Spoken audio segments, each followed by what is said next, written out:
puisque nous avons apporté un enseignement au nom de Rav Chizda, au nom de Marukva qui tranchait la halakha comme Rav Yehuda, on rapporte un autre enseignement en son nom. Vamar Rav Chizda Amar Marukva.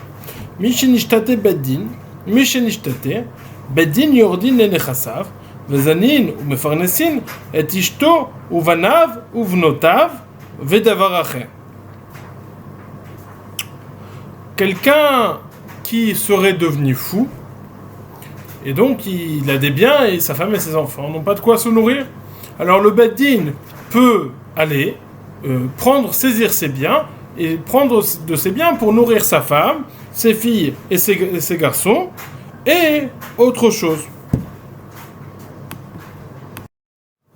Et cette autre chose va être suivie, va être discutée dans la Gemara. À quoi cela fait-il référence? En tout cas, il nous enseigne que quelqu'un qui est fou, le beddin peut saisir ses biens pour nourrir sa femme et ses enfants.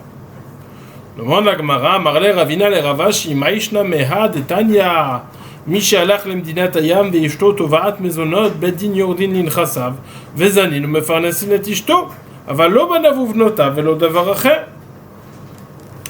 Ravina a demandé à Ravashi quelle est la différence avec cette braïta. En effet, dans une autre braïta, nous avons enseigné que quelqu'un qui serait allé l'imdinat ayam, donc qui est l'expression pour un pays qui est au-delà de la mer, c'est-à-dire qu'on ne sait pas ce qu'il en est, on n'a pas de contact avec cette personne, au sujet duquel la braïta nous enseigne, Mishalach l'imdinat ayam, quelqu'un qui serait allé dans cette Medinat ayam, outre-Atlantique par exemple, le beddin peut saisir ses biens pour nourrir sa femme, mais pas pour nourrir ses enfants.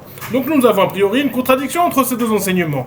D'un côté, on nous dit celui qui est fou, Marukva nous dit on peut nourrir sa femme et ses enfants. D'un autre côté, la Braïta nous dit quelqu'un qui est allé en Medinat ayam, on ne peut nourrir uniquement sa femme et pas ses enfants. Dans les mots, Marle Ravina le Ravashi, Ravina a dit à Ravashi, Maishna Mea de Tanya. Quelle différence avec cet enseignement dans une Braïta qui nous dit Misha alach le Medinat ayam, veishto tovat mezonot, quelqu'un qui est allé à la Medinat ayam et sa femme réclame ses mezonot, de quoi se nourrir. Alors, beidin yordin lenechasav vezanin mefarnesim et ishto. Le beidin peut saisir ses biens et peut avec cela nourrir sa femme, mais pas ses enfants et pas autre chose. Encore une fois, cette autre chose, on va voir à quoi cela fait-il référence. Donc on a une contradiction. Amarle lui a répondu Ravashi, Velo shani lecha ben yotze ladat le yotze shelo ladat. Il y a une différence évidente entre ces deux enseignements. Dans le premier enseignement, on parle de quelqu'un qui est devenu fou, donc il n'avait pas prévu sa sortie. Dans le deuxième enseignement, on parle de Mishi Yatzal Ibn, quelqu'un qui a prévu son trajet, il est parti. Si quelqu'un qui est devenu fou, on peut supposer il n'a pas eu le temps de prévoir, et du jour au lendemain, il est devenu fou. Donc c'est pour ça qu'on peut supposer si on lui demandait maintenant, il aurait voulu nourrir, s'il pouvait parler, s'il était conscient, s'il avait du date, il aurait dit, moi je veux nourrir ma femme et mes enfants, donc c'est pour ça on donne à manger à sa femme et ses enfants. Mais celui qui a prévu son départ, et il est parti, il a rien dit, il a rien laissé comme consigne, il semble évident qu'il ne veut ni nourrir ni sa femme et ses enfants, donc lui il ne veut pas nourrir personne. Maintenant, même si lui il ne veut pas, il a un chiyuv de nourrir sa femme. Donc, étant donné ce qu'il est mechouyav, qui ne dépend pas de sa volonté, alors on va nourrir sa femme, on va pouvoir saisir ses biens pour nourrir sa femme. Ses biens sont assujettis à cette dette de nourrir sa femme.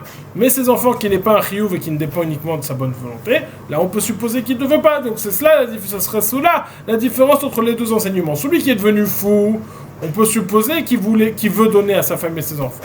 Celui qui est parti, on peut supposer qu'il ne voulait pas du tout donner à sa femme et ses enfants. C'est pour ça qu'on pourra donner uniquement à sa femme, parce que ça, il est obligé, ça ne dépend pas de ce qu'il veut ou de ce qu'il ne veut pas. Ça, c'est la résolution de ces deux enseignements. Maï davar acher, dit la Gemara, quelle est cette autre chose auquel on fait référence? Rav Chizda amar zu tarshit, Rav Yosef amar zu tzedaka. Rav Chizda nous dit c'est tarshit, ce sont des bijoux, des parfums, des ornements pour la femme. Et Rav Yosef nous dit c'est de la tzedaka, de l'argent pour donner à la tzedaka. Alors,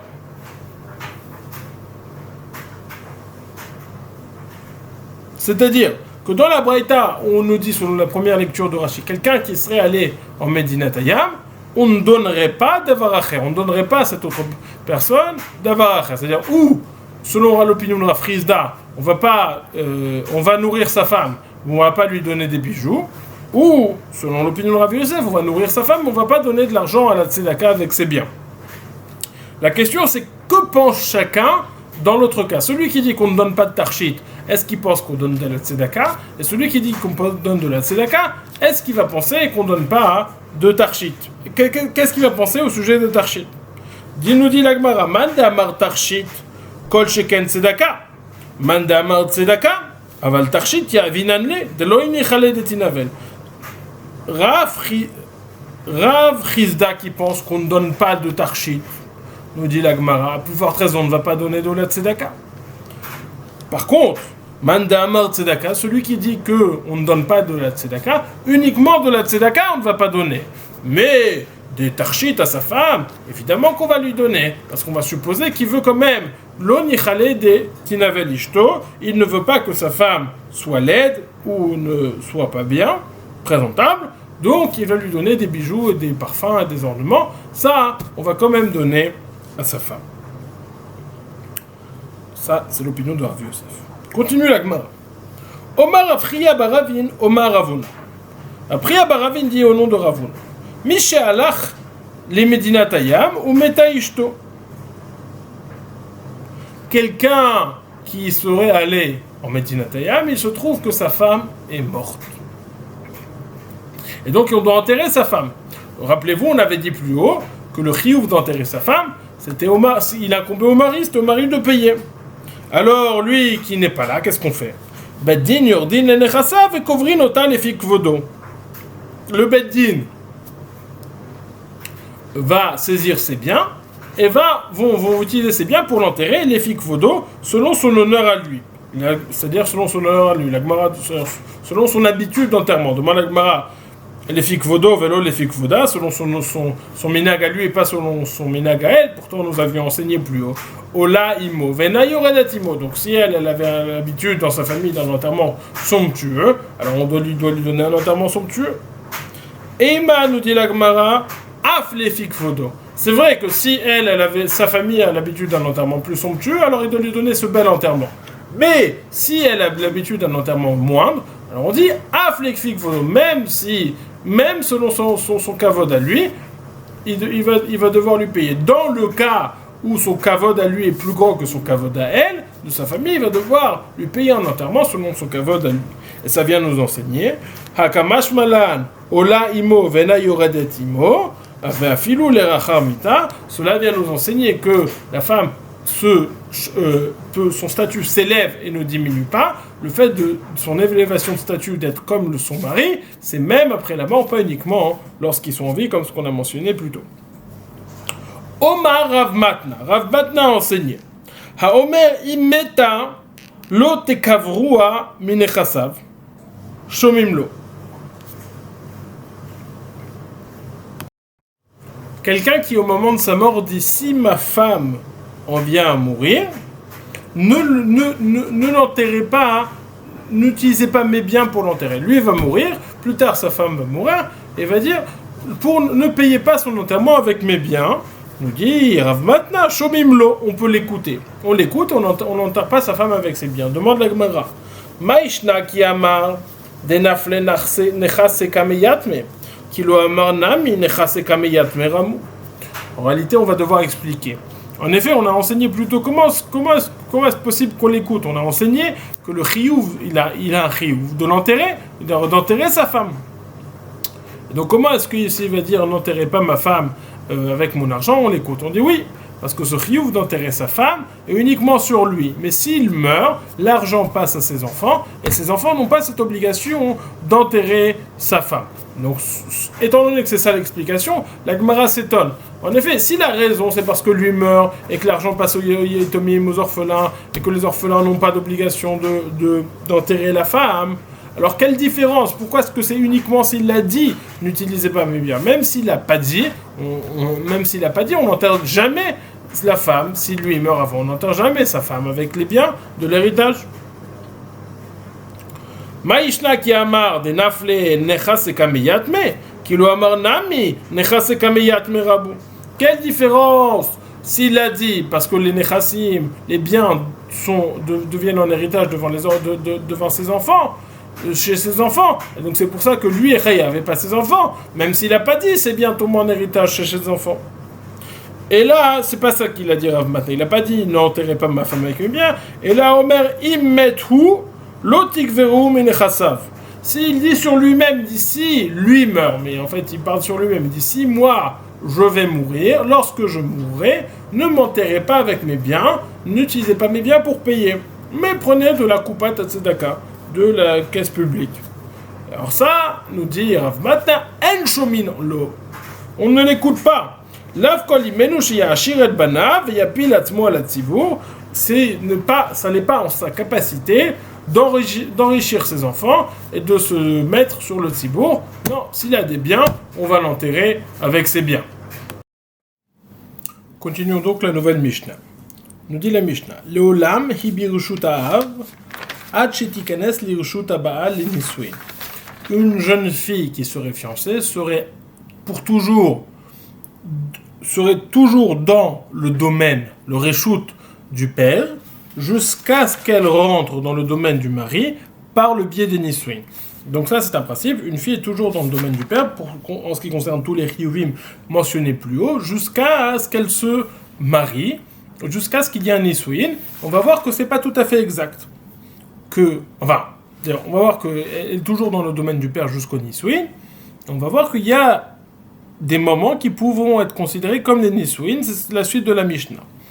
Masar ha'av le shluchei ha'ba'al, arei birshut ha'ba'al. S'ils ne sont que fiancés, mais les émissaires du mari sont déjà venus chercher la jeune fille, et le père a transmis sa fille aux émissaires du mari. Donc il n'y a pas eu de nisouin, mais il a déjà transmis sa fille aux émissaires du mari. C'est déjà considéré comme des nisouin pour certains dinim, et elle est déjà rentrée dans le domaine du mari. Halach ha'av im shluchei ha'ba'al, o she'alchu shluchei ha'av im shluchei ha'ba'al, arei birshut ha'av. Par contre, c'est uniquement si lui a transmis complètement, et il y a eu un lien qui s'est coupé entre le père et les émissaires, donc qui représentent le mari. Par contre, si le père est allé lui-même avec sa fille, avec les émissaires du mari, ou si lui-même n'est pas allé, mais il a envoyé ses émissaires avec les émissaires du mari, alors là, elle n'est pas passée dans le reshout du mari, mais elle est toujours dans le reshout de son père. Masrou shluchei ha'av le shluchei ha'ba'al, harei birshut ha'ba'al. À partir du moment où les émissaires du mari, même s'ils sont allés avec les émissaires du père, même s'ils sont allés avec les émissaires du mari, ils transmettent la fille aux émissaires du mari et ils s'arrêtent là. Au milieu du chemin, ils disent c'est bon, nous on fait demi-tour et on vous transmet la fille. Alors à ce moment-là, elle rentre dans le reshout du bal. Klalo shel davar, dès qu'elle n'est plus rattachée à son père, ou par le père lui-même, ou par ses émissaires, et qu'elle rentre dans le domaine du mari, ou par lui-même, ou par ses émissaires, alors elle rentre déjà dans son reshout ha'ba'al. Agmara va discuter à quel sujet cela a été dit. Mais avant d'arriver à cela, on repose la question sur le début de la Mishnah. Maï leolam, à quel sujet cela a-t-il, au sujet de quoi cela a-t-il été enseigné qu'une fille on se trouve dans le reshout de son père jusqu'au nisouin. Maï leolam, nous dit la Gemara, la fouke mi Mishnah rishona ditnan, egi azman velo nisou, ochlot michelo veochlot bitrouma, kamash malan leolam. Rappelez-vous, nous avons enseigné Daf Bet, nous avons cité une Mishnah figurant Daf Nun Zayin, qui nous disait on donne 12 mois entre les roussines et le mariage. À partir du moment où la date butoir des 12 mois des nisouin sont mariés, si le mari ne s'est pas marié, il est quand même chayav de nourrir sa femme et elle peut déjà manger de la trouma. Si lui est Kohen et elle ne l'est pas, elle peut quand même déjà manger de la trouma. Ça, c'est ce qu'on a enseigné dans la Mishnah d'Af Nun Zayin. Cette Mishnah dit pas comme cela. cette Mishnah laisse sous-entendre qu'elle peut rentrer dans le reshoot du Baal, même avant les Nisuin. Par exemple, si ces 12 mois sont passés, que ce mari n'est toujours pas décidé à la marier, ne s'est toujours pas marié avec elle. Notre Mishnah nous dit non, pas comme cette Mishnah dans Ktubot Nuzayin, qu'elle se trouve toujours dans le domaine du père, dans le reshoot du père, jusqu'à ce qu'il y ait Nisuin. Donc en résumé, on a deux Mishnah, on a notre Mishnah chez nous et notre Mishnah d'Af Nuzayin. Notre Mishnah chez nous dit Le'olam mi birshut Baal. Birshut Av, Acheti Kanes, Lirshut Baal, elle ne peut manger de la trouma et ne se nourrir du mari qu'à partir du moment où il y a les Nisuin, tandis que lui pense, la Mishnah d'Afnun Zaïd pense que s'il y a eu ces 12 mois et que le mari ne s'est pas marié avec elle, alors là déjà ça suffirait pour enclencher le Chiyuv Mezonot et le fait qu'elle mange de la trouma. Masara, Mishluch Baal, Aire Birshut Baal, etc. Donc la deuxième partie de la Mishnah, où nous avons mentionné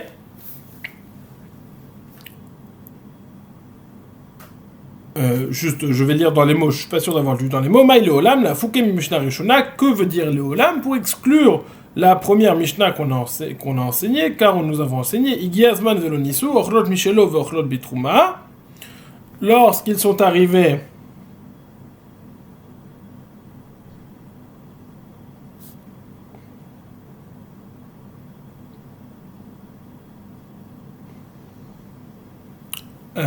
au bout de 12 mois, on a dit qu'il est déjà chayav de mezonot et elle peut manger de la trouma, kamash malan que léolam. J'ai une annotation ici qui me dit que léolam, elle ne peut pas manger de la trouma tant qu'elle n'a pas de nisuin, même si lui sera chayav de ses mezonot. Deuxième partie de la Mishnah, Masarav, les shluché à Baal, arei birshut Baal. Si le père a transmis au shluché du Baal, elle est dans le shut Baal, dans le domaine du Baal, on va voir. Dans le domaine du mari, on va voir à quoi ça fait référence. On a plusieurs opinions. L'opinion de Rav, l'opinion de Ravasi, l'opinion de Shmuel, l'opinion de Resh Lakish. Et l'opinion de Rabbi Yochanan ou de Rabbi Hanina. Ça fait 1, 2, 3, 4, 5. Ça fait 5 opinions. Voyons voir. Omara Mesirat alakol chut mitrouma. Cette Messira, pour la considérer comme un réel mariage, ça marche pour tout, à l'exception de la trouma. C'est-à-dire elle ne peut toujours pas manger de la trouma jusqu'au mariage, mais tout le reste, oui, tous les autres riyuvim, tout le fait, nous dit Rashi, que le mari peut l'hériter, doit se rendre impur pour elle, s'il est Kohen ou les Maseyadea, s'il a déjà le mérite dans son salaire, tout ça, ça prend déjà effet. Veravasi Amaraf le trouma. Ravasi dit Mesirata la colle, même pour la trouma. Elle peut même manger de la trouma à partir de ce moment-là. Encore une fois, si elle est Israël qui se marie avec un Kohen, le fait déjà d'être lié à ce Kohen, ça lui permet de manger de la trouma. Iti veravuna le Ravasi, Ravuna objecté à Ravasi, vamre le Chia barav le Ravasi. Certains disent que c'est pas Ravuna qui a objecté ça, mais c'est Chia barav a objecté ça à Ravasi. On a enseigné pourtant dans le début de la Reisha, Leoilom ibirchuta vachitikanes le Choupa. Nous avons enseigné qu'elle se trouve toujours dans le reshoot de Hav, du père, jusqu'à ce qu'elle rentre jusqu'à ce qu'il y ait la Choupa. Or, ou les reshoot Abal et Nisud. Bon. Or, nous avons expliqué que ce din voulait nous dire qu'elle ne peut pas manger de la trouma jusqu'à ce qu'il y ait le mariage. Omar lehu Rav, lava minale cholotiz lu batari pra. Rav, il a dit, Rav leur répond, je vous ai pas dit de ne pas apporter de preuves qu'on pouvait inverser dans les deux sens, qu'on pouvait avoir deux lectures différentes, deux lectures opposées. Yachol eshanu yelechu mesirata zui knisata lechupa. Je peux te dire. C'est vrai, la première partie de la Mishnah nous dit elle ne peut manger de la trouma qu'après être rentrée sous la choupa. Le fait de la transmise, le fait que le père transmet au shluchim, ça s'appelle, c'est une forme de choupa. Et donc ça marcherait, même pour la trouma. Donc ça n'est pas une question. Donc jusqu'à présent, nous avons l'opinion de Rav qui nous dit Mesirata la kol chutz mitrouma, ça marche pour tout, à l'exception de la trouma. Rav Assi nous dit Af le trouma, Mesirata la kol, af le trouma. Shmuel nous dit maintenant les Yerushata. Ça marche pour faire en sorte que le mari puisse l'hériter. C'est-à-dire que si malheureusement elle meurt, alors le mari déjà a le droit d'héritage. Rashi précise que c'est un droit d'héritage uniquement dans la Nidounia, c'est-à-dire que ce qu'elle a apporté avec elle, ça suffit pour... il va récupérer il va pouvoir prendre ce qu'elle a apporté avec elle dans le mariage. Resh Lakish Amar, l'Iktubata. Resh Lakish nous dit, ça marche pour la Ktuba. La Gemara va s'étonner, la Ktuba, à quoi fait-on référence? Ktubata Maïhi, Deimeta Yaritla. Il nous dit Shmuel, quel Ktuba? Ça fait référence à l'Anedonia, que si elle meurt, alors il va déjà pouvoir l'hériter. À partir de ce moment-là, il peut déjà l'hériter. Mais ça, c'est la même opinion que Shmuel, qui nous a dit qu'on peut l'hériter. Omar Avina, l'Omar Ktubata Miacher Mané. Non, à partir du moment où il y a une Messira, où elle était transmise du père aux Shluchim du Baal, aux émissaires du mari, alors déjà, sa Ktuba, si maintenant son mari meurt, ou si elle s'en vient à se remarier avec quelqu'un d'autre, sa Ktuba déjà passera à 100 au lieu de 200. En effet, on en connaît ce principe qu'une Ktuba d'une Betula c'est 200, une Ktuba d'une Beoula c'est 100, mais maintenant, même si elle n'est pas Beoula physiquement, mais à partir du moment où il y a eu un mariage, ça passe déjà à 100 au lieu de 200. Et donc on nous dit, à partir du moment où il y a cette transmission, sa Ktuba d'un autre mariage devra passer de 100 au lieu de 200. 100 au lieu de 200. Ok. Rabbi Yochanan et Rabbi Hanina d'Amretarvayu Mesirata la kol af le trouma. Donc, excusez-moi, on a 4 opinions parce que Ravasi, Rabbi Yochanan et Rabbi Hanina se rejoignent. Ils nous disent, ça Mesira, le fait de l'en transmettre, ça marche pour tout, même pour la trouma. Mitivé on objecte. Halach ha'av im shluchei ha'baal, o shalchu shluchei ha'av im shluchei ha'baal. או שהייתה חצר בדרך ונכנסה עמו ללין. אף על פי שכתובתה בבית בעלה, מתה אביה יורשה. Si le père est allé avec les shluchim du mari, ou si les shluchim du mari sont allés, les shluchim du père sont allés avec les shluchim du mari, ou même si ils sont rentrés dans une auberge, mais juste en tant qu'invité, mais pas en tant que mariage. Même si la nidounia, même si tout ce qu'elle a apporté se trouve déjà dans la maison de son mari, si elle meurt, malheureusement, il devra la rendre et son père l'hérite. Donc on voit que dans toutes ces instances, donc comme ce qu'on a précisé plus haut, si le père est toujours présent, ou même ils sont entrés dans une auberge pour dormir, le mari et la femme, mais que c'était pas la date des Nisouin, c'était pas avec l'intention de se marier, on voit que ça n'a toujours pas pris effet, ça ne s'appelle toujours pas un Nisouin, et le père est toujours l'héritier de cette femme, le droit d'héritage n'est pas encore passé au mari. Par contre, Masara Av le Shluchei Baal, או שמסרו שלוחי האב לשלוחי הבעל, או שהייתה לו חצר בדרך ונכנסת עמו לשום נישואין, אף על פי שכתובתה בבית אביה, מתה בעלה ירושה. Si le père a transmis sa fille aux émissaires du mari, ou si les émissaires du mari ont transmis la fille aux émissaires, si les émissaires du père ont déjà transmis la fille aux émissaires du mari. Donc la fille a déjà été transmise d'un domaine à l'autre. Aussi, elle avait une cour, il y avait une cour, et ils sont rentrés dans cette cour, les Shem Nisouin, pour dormir les Shem Nisouin. Alors dans ce cas-là, va nous dire la Gemara, nous dit la Braïta, c'est le mari qui hérite de la Nidounia, non seulement cela, mais même si la Nidounia se trouve encore chez le père de la Kala, si elle meurt, alors ça passe au mari. Même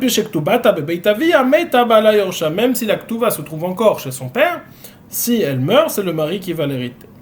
Que voyons-nous en tout cas de cette Braïta? Que quel est le sujet sur lequel on discute, à savoir est-ce que ça s'appelle un Nisouin, il y a eu une transmission, il n'y a pas eu de transmission, est-ce que ça marche, est-ce que ça marche pas? On parle uniquement de l'héritage, à savoir est-ce que le mari va pouvoir hériter de la Nidounia. Mais manger de la trouma, c'est pas mentionné. Nous dit la Gemara, Bamedvarim amurim lirushata, avali trouma, en isha ochelet bitrouma, achetikanes le choupa. Nous voyons donc de cette braïta que le sujet porte sur le fait sur l'héritage. mais pas sur le fait de pouvoir manger de la trouma. Au sujet de la trouma, en isha ochelet bitrouma tikanes lechupa. Tiufta de kulhu tiufta, donc c'est une objection donc à toutes ces opinions, à l'exception de l'opinion de Shmuel qui nous disait qu'effectivement ça marchait, cette transmission marchait, fonctionnait en ce qui concernait l'héritage.